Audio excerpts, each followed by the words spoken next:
Syaurillah lahumul Fatihah. A'udzu billahi.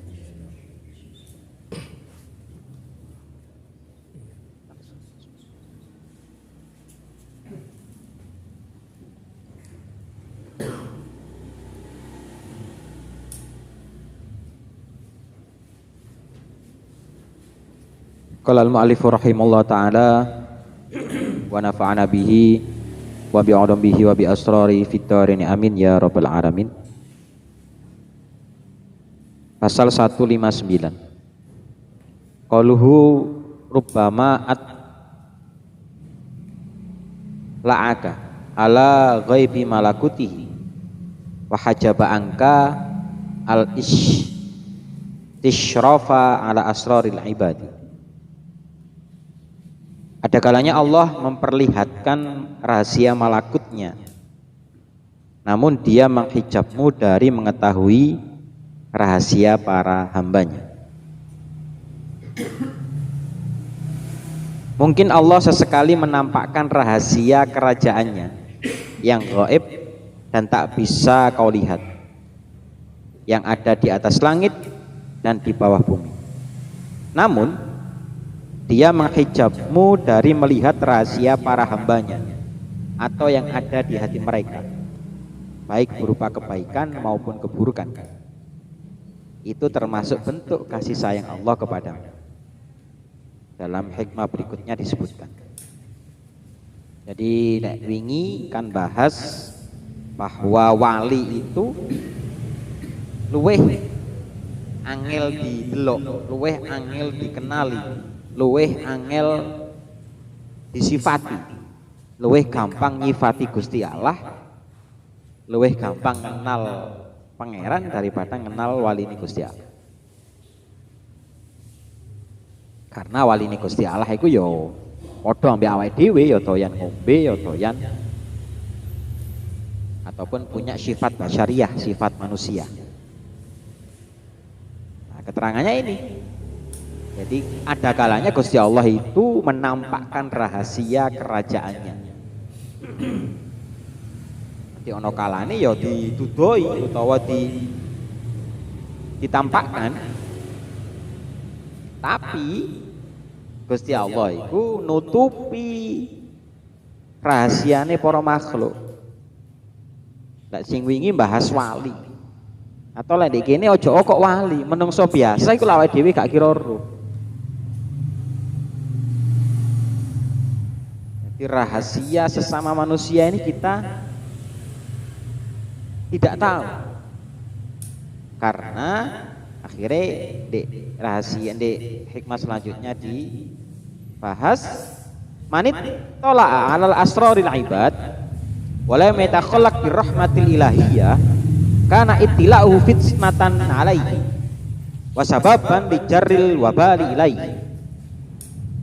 Siapa yang mengetahui rahasia para hamba namun tidak meniru atau tidak dibarengi sifat kasih sayang Allah, maka pengetahuannya menjadi ujian baginya dan bisa jadi menyebabkan datangnya bencana. Siapa yang mengetahui rahasia para hamba tetapi tidak meniru sifat rahmat, sifat Rahman Rahim Gusti Allah, seperti menutupi aib orang-orang yang berdosa, bersabar atas orang-orang yang zalim, memaafkan orang-orang yang bodoh, berbuat baik kepada orang yang berlaku buruk, dan menyayangi para hamba Allah, maka pengetahuannya tentang rahasia hamba itu akan menjadi fitnah atau ujian baginya.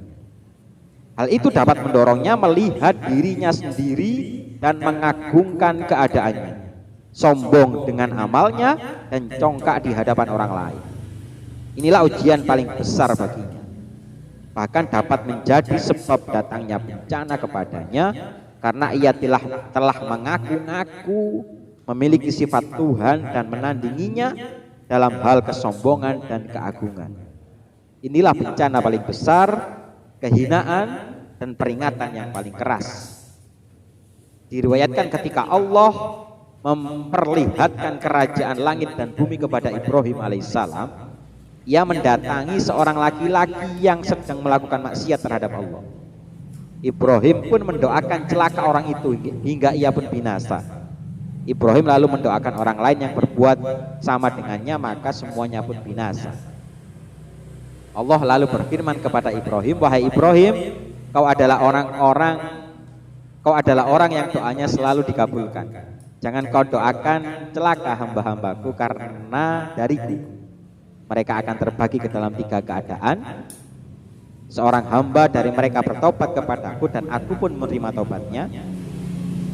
Kekeluarkan darinya nyawa yang bertasbih kepadaku, atau kubangkitkan ia dan kuhadapkan kepadaku. Jika aku mau, aku akan memberinya maaf. Jika aku berkehendak, aku akan menghukum.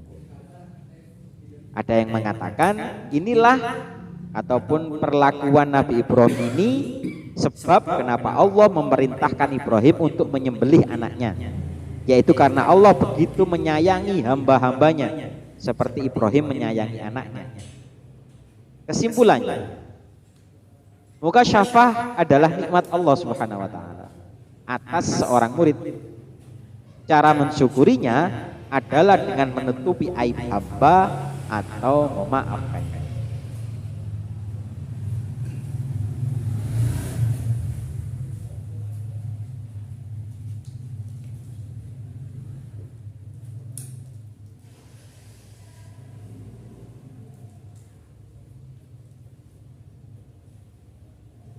Qaluhu haddun nafsi fil maksiyah dhahirun jaliyun wa hadduha fit ta'ah batinun khafiyun alaihi wa mudawatu ma yakhfa sa'bun ilaju. Andil nafsu dalam perbuatan maksiat tampak jelas, sedangkan andilnya dalam perbuatan taat samar tersembunyi. Mengobati yang tersembunyi itu amatlah sulit. Andil nafsu dalam maksiat seperti zina amat jelas, yaitu bagaimana ia menikmati kemaksiatan tersebut. Nafsu tidak pernah memintamu untuk melakukan maksiat kecuali untuk menikmatinya, sehingga kau akan mengalami bencana dan hukuman. Sementara itu andilnya dalam ketaatan itu samar dan tersembunyi, tak bisa dilihat kecuali oleh para pemilik mata batin. Hal itu dikarenakan ketaatan merupakan perkara yang amat berat bagi nafsu. Jika nafsu menyuruhmu melakukan ketaatan, kau tidak akan pernah mengetahui perannya di dalamnya, kecuali setelah diteliti dan diamati. Secara kasat mata, nafsu seakan-akan terlihat berperan menggiringmu untuk dekat dengan Allah. Namun di balik itu, sebenarnya nafsu ingin membuatmu berharap pada penghargaan manusia dan membanggakan kesolehanmu di hadapan orang banyak. Maka dari itu, barang siapa yang menilai diri sendiri, mengevaluasi dan memperhatikan suara hatinya, akan tampak baginya kebenaran tentang hal ini. Mengobati sesuatu yang tersembunyi atau menghilangkan peran-perannya yang tersembunyi amatlah susah, karena membutuhkan ketelitian, pemahaman, dan pengetahuan. Para pemilik mata batin mencela diri mereka sendiri jika cenderung kepada salah satu ibadah. Kemudian mereka meneliti sebab mengapa mereka cenderung kepada ibadah itu. Jika itu dikarenakan peran nafsunya, mereka akan meninggalkannya atau mengobati nafsu mereka saat melakukannya agar benar-benar tulus dan ikhlas karena Allah. Ini terjadi pada seseorang yang nafsunya ingin pergi berperang di jalan Allah, jihad fisabilillah, membunuh diri lagi. Namun kemudian setelah ditelitinya, ternyata nafsu itu berperang untuk tujuan mendapat istirahat dari letihnya perjuangan. Jadi aslinya ingin bunuh diri aslinya, sakingnya alasannya jihad fisabilillah. Setiap hari orang itu berkali-kali membunuh nafsunya dengan cara menahan hasratnya, hingga akhirnya nafsu menginginkan tuannya itu mati langsung. Ono alasan jihad kan cek syahid.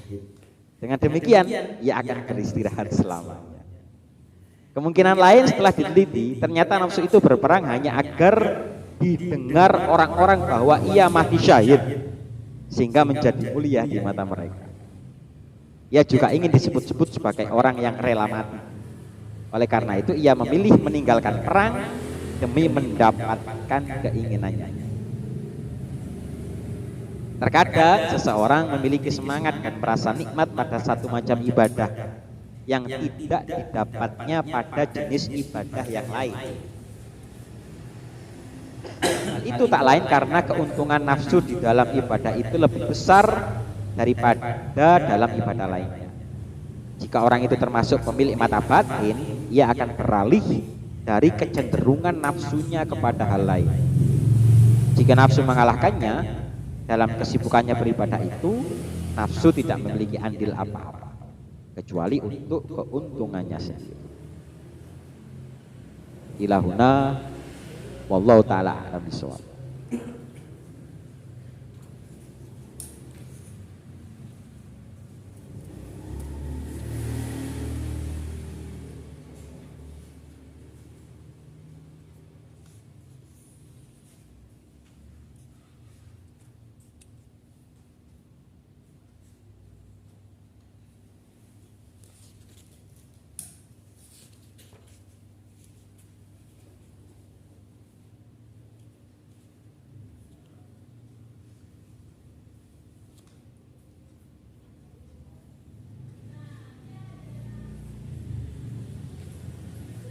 Oh, sing kirang paham.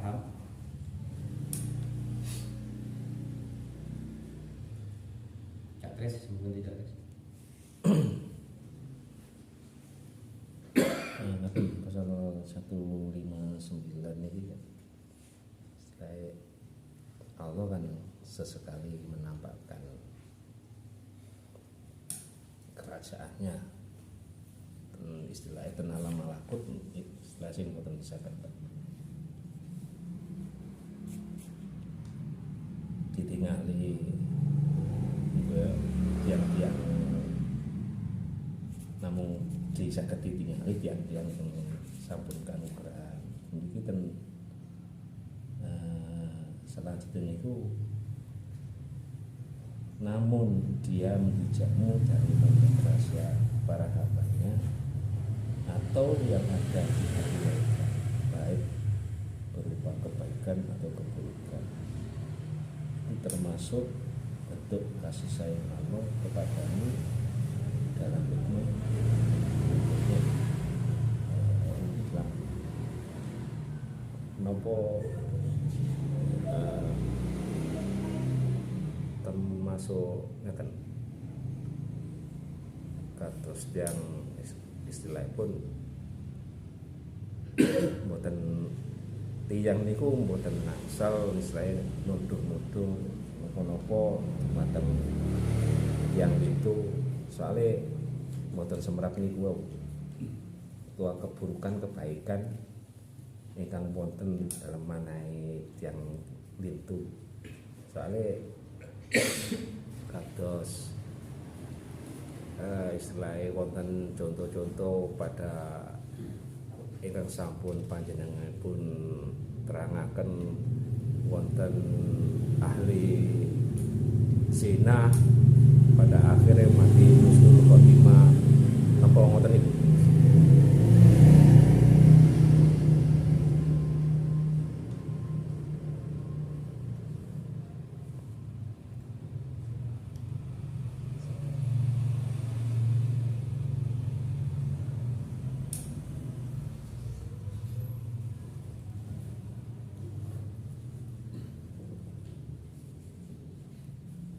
Ya apa ya panennya yang terakhir contoh-contoh saking keterangan iki istilahnya tiang niku mboten nangsal nilai seseorang atau orang lain iki, soalnya mboten semrap sak temene wonten lebete manahe tiang lintu napa niki kebaikan napa niki keburukan.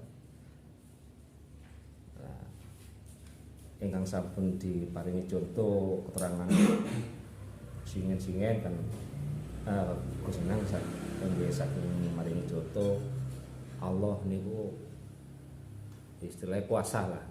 Wonten tiyang ahli zina tapi pada akhirnya niku karya Allah matinipun dipun paringi mati kan.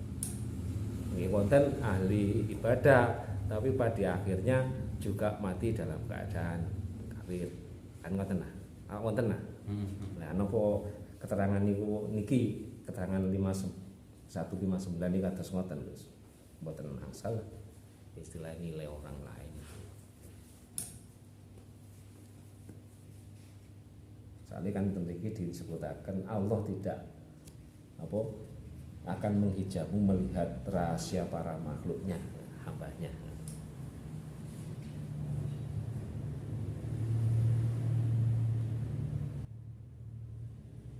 Yaitu sikap.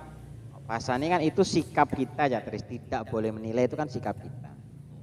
Yang sumber ataupun tindakan yang harus kita lakukan itu kan setelah ono iki to. Jadi hakikatnya awak dewi kan gak iso to menilai kan. Makanya sikap kita ya ojo menilai. Atau bahkan lek ono contoh kok ono wong ketok podo menungsane sing rupa babi, sing rupa pedes, sing rupa lain-lain kan ono to cerita-cerita seperti itu. Itu kan ya bisa dua versi. Bisa jadi ya tenanan, bisa jadi sing didelok emang kocone dhewe. Ya napa? Kan ngoten. Karena rumusnya ngiki. Rumusnya napa? Wa hajaba angka ala asraril ibad. Kan ngono. Lek perkara ben sing ahli maksiat ben dadi tobat, sing ahli taat dadi maksiat itu kan kotok-kotare Gusti Allah. Tapi kan ini contone iku mau. Sampeyan depan ambek padha menungso tapi gambare iki duduk menungso. Kan dua persepsi tadi. Bisa dua kemungkinan tadi. Istilahnya sing dua versi mungkin orang lain melihat diri sendiri awake. Iya. Ngoten. Ngoco. Apa gak tampaknya medeni kan. Karena iku mau lek wingi kan dijelasno ngono. Awake dhewe iki maca mengetahui sifat-sifat Gusti Allah itu lebih enak, lebih simpel. Tapi untuk mengetahui para wali ini kan angel karena ya padha doyan mangane, ya kumpul ambek awake dhewe.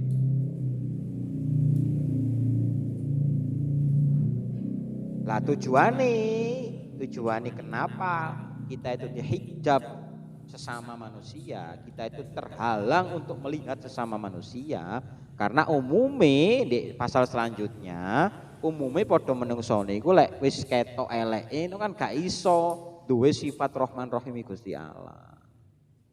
Lah iku contoh sing diceritakno iku kan contone iku Nabi Ibrahim iku lek gak salah wis di Arsy sudah sama-sama ke Arsy. Jadi lah di kono to ceritane kan padha-padha nek donya. Tapi iku ceritane mana Ibrahim iku bahasane dikei keistimewaan, pokoknya ndonga mesti makbul, pokoknya ndonga mesti dijabahi. Akhirnya dituduhno ambek umat Gusti Allah sing maksiat, ambek Ibrahim didongakno wis.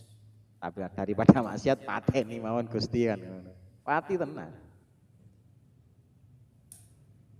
Tapi gak terima Gusti Allah, wong iku sing gawe aku kok kon ndongakno mati lho. Berarti perkataan ini Nabi Ibrahim niku termasuk termasuk bencana Pak. Ya, betul.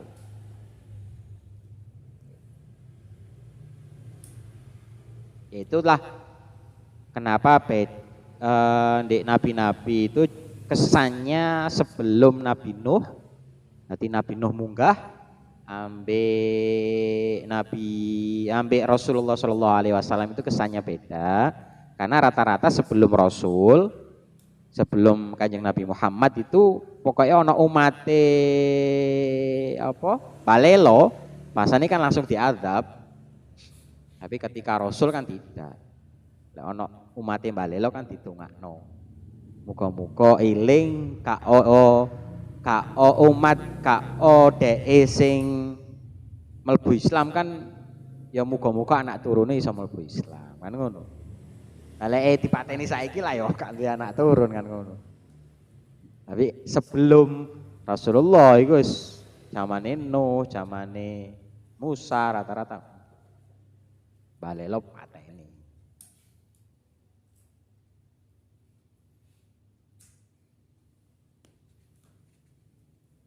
Intune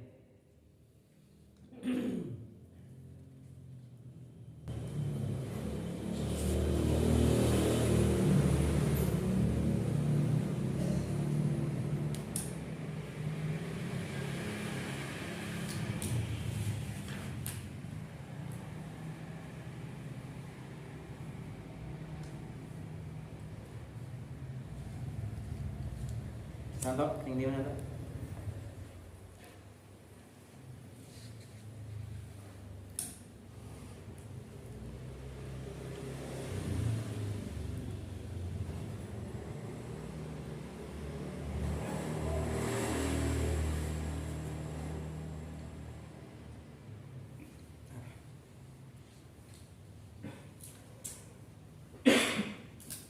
Pin. Masalah satu dan satu. Terkadang seseorang memiliki semangat dan melakukannya pada satu macam ibadah yang tidak didapatnya pada ibadah lain.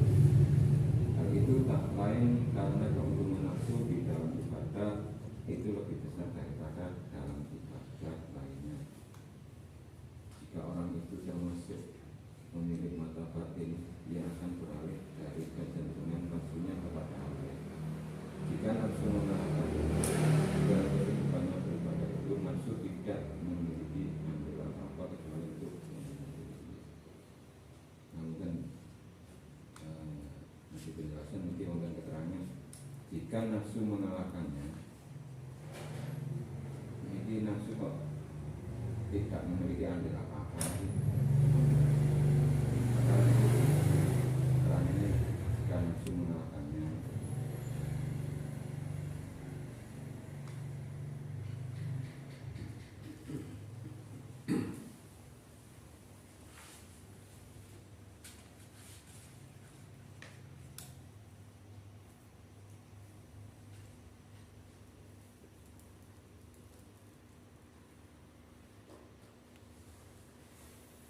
Ambil paragraf kedua.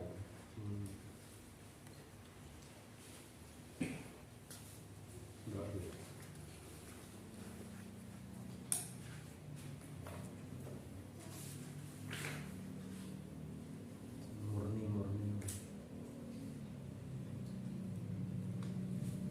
Ambil paragraf ke 6. Para pemilik mata batin mencela diri mereka sendiri jika ditemukan salah satu kegiatan muncul mereka melalui sifat mereka. Kegiatan maksudnya mereka akan meninggalkannya atau mengobati nafsu mereka saat melakukannya agar benar-benar tulus dan ikhlas karena Rasul.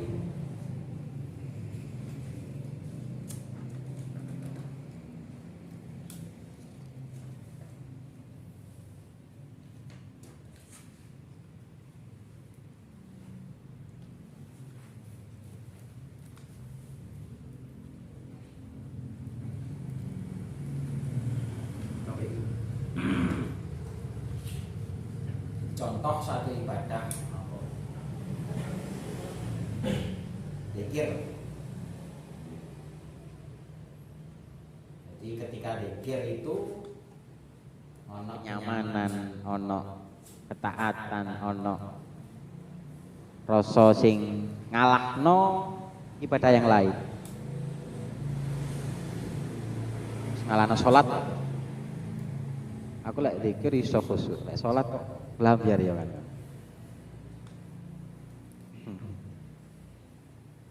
Akhirnya di situ. Jadi antara dua pilihan, iku mau ditinggalkan atau diobati.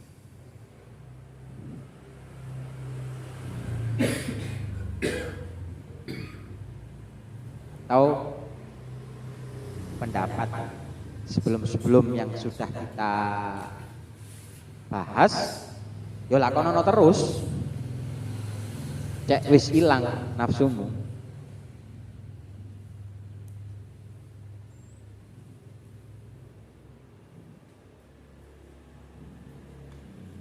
Contoh wakian kan ngono. Pahami ataupun terkenali kan gawe pesugihan. Tapi mau coba wakian pirang-pirang tahun gak sugi-sugi kan.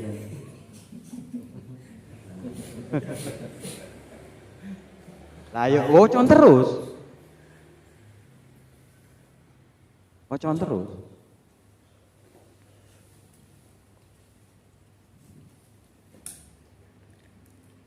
Akhirnya lek wis wakiane mau gak mergo pamrih sugih ngomong lah itu yang diarani ya itu benar-benar ibadah. Benar-benar nafsune kalah atau ya mau gak kanggo. Ya, betul.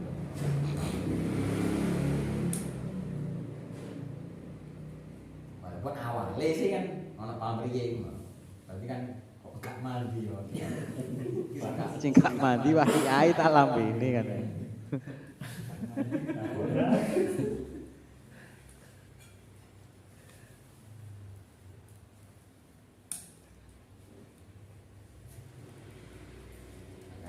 Ini kan ono apa? Ono makalah, ono pasal warna-warnane ibadah ben gak bosen itu kan seperti. Atau ya salah satu cara ini mau cek hadun nafsi bahasanya, cek nuruti nafsu.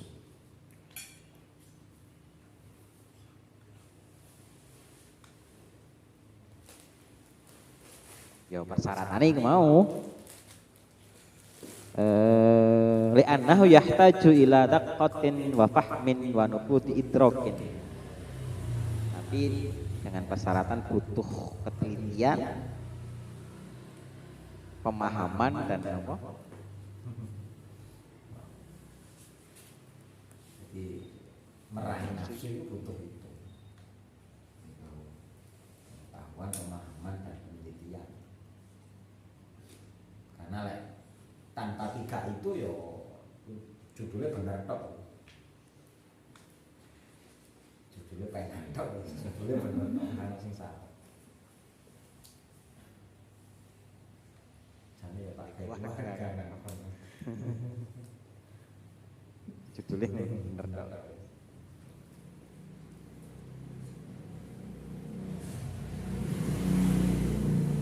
Kali itu nih.